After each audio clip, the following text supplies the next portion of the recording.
You guys had a great moment, and I want you to tee it up. Your dad's role in the history of the sport. Right. At the 1972 Munich Olympics, losing to the Russians in travesty of miscarriage of justice. Right. He made those 2 free throws to put the U.S. up by 1. All kinds of things happen. Russia wins. The silver medals are still in a vault somewhere. The team never got their vault. So let's fast forward. It's 2009. Yeah. Doug Collins gets recognized at the Basketball Hall of Fame with the Media Award for his broadcasting work. You guys go out to a celebratory family dinner, and you had something in your pocket that you wanted to give it. Well, you know, for us as a family, through all the things my dad has accomplished in the sport, like you said, All-American in college, #1 pick of the draft out of Illinois State, All-NBA, All-Star. He's been a little bit tough luck when it's come to getting to that mountaintop and being a champion. You know, for him as a player, he gets a gruesome knee injury that he just can't play anymore. The very next year, the Sixers win the title. When he first gets drafted, by then, they were the worst team in the history of pro sports, 9-73. 4 years, you know, they get to the precipice of winning. He gets hurt and doesn't get to be a part of that team in the early 80s that wins it.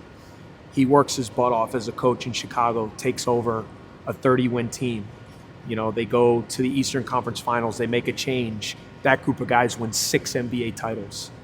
You know, the Olympics in 72, which you talked about, you know, making 2 free throws, which some people say 2 of the most pressure-packed free throws in the history of the sport. And he gets his gold medal robbed from him. So he never has been able to kind of have that feeling of being a champ. And, you know, I was so fortunate that Coach K had included me to be a part of the national team staff for 8 years. When he took over Team USA in 2006, you know, I helped behind the scenes with some of those staffs, and 2 gold medals in the Olympics, a world championship in 2010. And that first gold medal was so special for our family because of what you said. And it just so happened, it's funny how fate, the night my dad gets put into the Naismith Hall of Fame as a broadcaster, he wins the Kurt Gowdy Award. All of our family and friends are there. 2 days before we all go out there, I get it in the mail, a replica gold medal, because the coaches don't get them.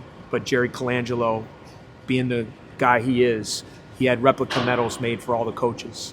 So 2 days before we go to Springfield, I get my medal, and it was almost like, man, this is the way it's supposed to be. And I remember I get a little emotional, but I remember just that dinner being able to stand up and hand him that gold medal that he doesn't have. And because of what he's meant to me, that was probably the proudest day of my life.